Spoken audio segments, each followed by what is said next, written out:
Hello and welcome to the SC20 News Desk. I am Michael Hakkarinen here with a very special group of guests, members of the State of the Practice panel. And I'm going to let everybody introduce themselves. We'll start with Franck. Hi, I am Franck Cappello. I'm the Tech Paper Chair for SC this year, and I am from Chicago. Hi, everybody. My name is Andrew Younge. I'm at Sandia National Labs in New Mexico, and I'm the Appendices Chair and Transparency and Reproducibility Committee member. And I'm Rudy Eigenmann. I'm from the University of Delaware, and I'm Technical Papers Co-Chair. And I'm Brett Bode. I'm the State of the Practice Chair for SC20. I'm from University of Illinois. Tell us a little bit about the SC20 conference, maybe for anybody in our audience who's never attended or heard about it. Why should we be aware of this in 2020? So maybe I can start. I think the SC conference historically is the leading conference in HPC, but it's also now integrating a lot of AI, artificial intelligence aspects, and big data across a program which is very broad, covering technical papers, tutorials, and panels, and for more of that.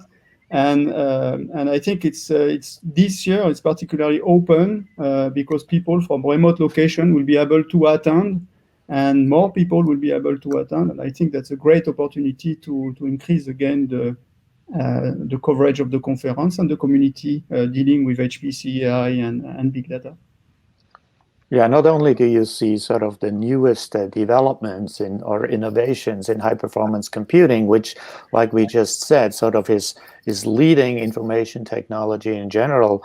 You can also see this in so many different ways, and I think that's one of the unique things at supercomputing. If you're more technically inclined, you can go to the technical paper session. If you want to see it in person through exhibits, you can go to look at these various exciting exhibits. This year it's virtual exhibits, but exhibits nevertheless. There are many forum events and so on. So the breadth at which you can look at all these exciting developments is really remarkable. I think Rudy makes a very good point there. It's really the breadth of the conference that sets it apart from other conferences. So it basically touches all aspects of HPC, from hardware, the latest hardware developments in computers and storage and networking technologies, to the software that we need to support them, from programming models to compilers to a wide variety of tools, to programs that support our community, from DOE or NSF and others that also look to build a community and help us develop new applications and that sort of thing. And so it's really that we have a broad range of people and companies and supporting people around that help make the case and build the tools for HPC and make use of those tools. So it's really a unique opportunity to see the whole community together in one place. Yeah, just to summarize what my colleagues were saying, SC20 is really the premier event for high performance computing and learning all about all different aspects of HPC.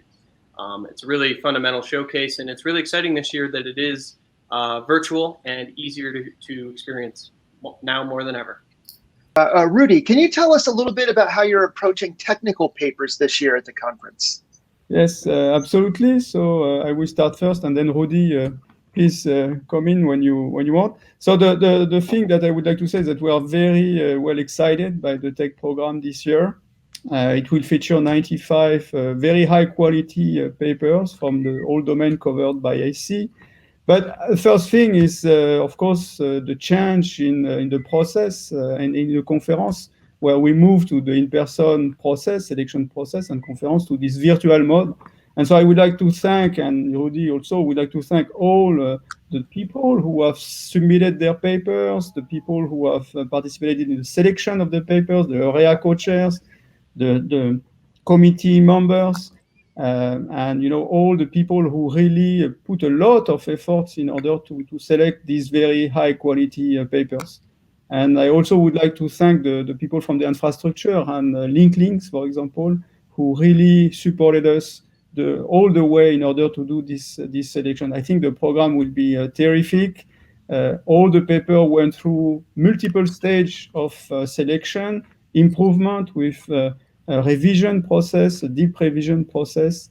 And I think at the end of the day, we will have a very good program.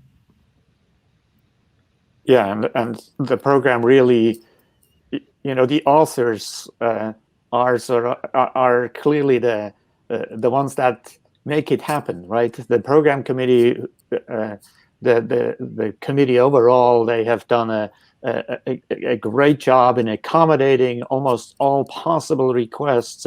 But at the end of the day, it's great paper writing that makes a great program, and we're very excited that despite the difficult times that we are in, such a great program came together. We started from last year, just small tweaks essentially, and the authors, submitted great papers, and it was a pleasure evaluating them and finally setting this program in motion. This sounds like an excellent opportunity for people to connect and share their successes and collaborate. A fantastic culture you're putting together here. Brett, can you tell us a little about the reintroduction of the State of the Practice to the conference this year? Sure.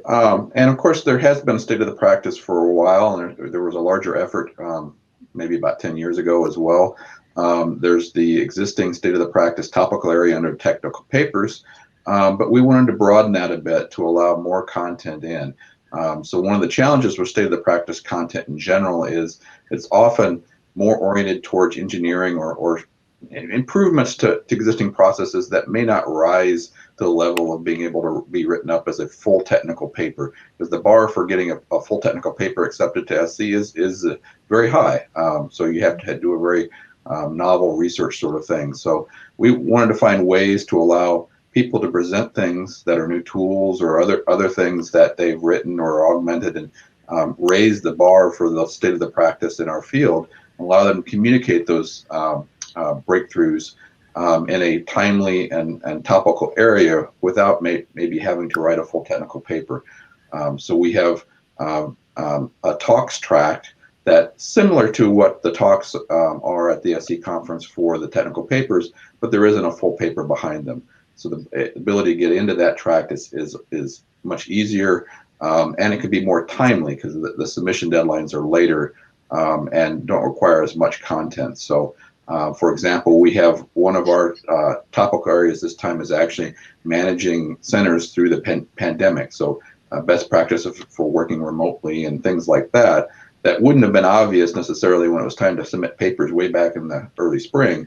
But obviously by the late summer was something that people had begun to put together and were able to communicate for the conference. So it sounds like all of the adjustments that we're making in the world today because of the pandemic provide opportunities for improvement on the way things used to be done. Andrew, let me turn a question to you real quick. Based on the changes that we've heard coming to the technical program, how does transparency and reproducibility fit in? Great question. We've actually made a concerted effort this year in SC20 to really lead the way in transparency and reproducibility in scientific computing. I'd like to showcase two different activities.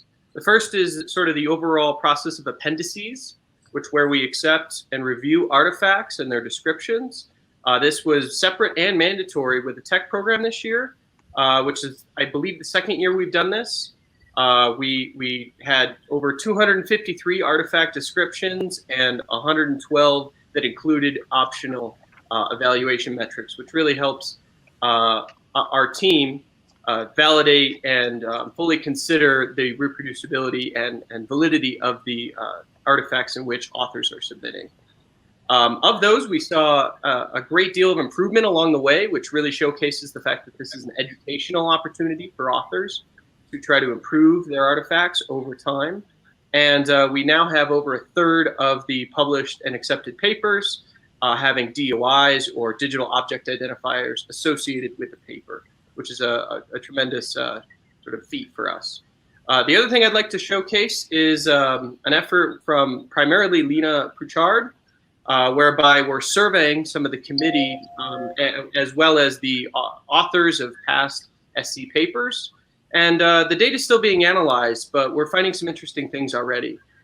over 77% of respondents think differently about their own research after going through and participating in the appendices process. 2/3 also think differently about others' research. So overall, this seems to indicate we have an educational experience for authors and the wider community in terms of transparency and reproducibility this year. And we're really excited to share some more details soon on that. Excellent. Sounds like great changes, incredible improvements coming to the conference. I have one last question for everybody.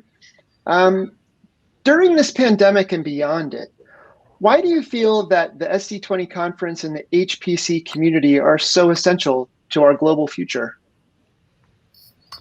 Well, maybe I can start. I think HPC and AI are very important in order to address these very important problems, in fact. So societal problems, but also this pandemic aspect. So there will be some program element in SC that will discuss about the COVID-19 situation. And so I think this is part of the big effort that we need to develop in order to combat this thing.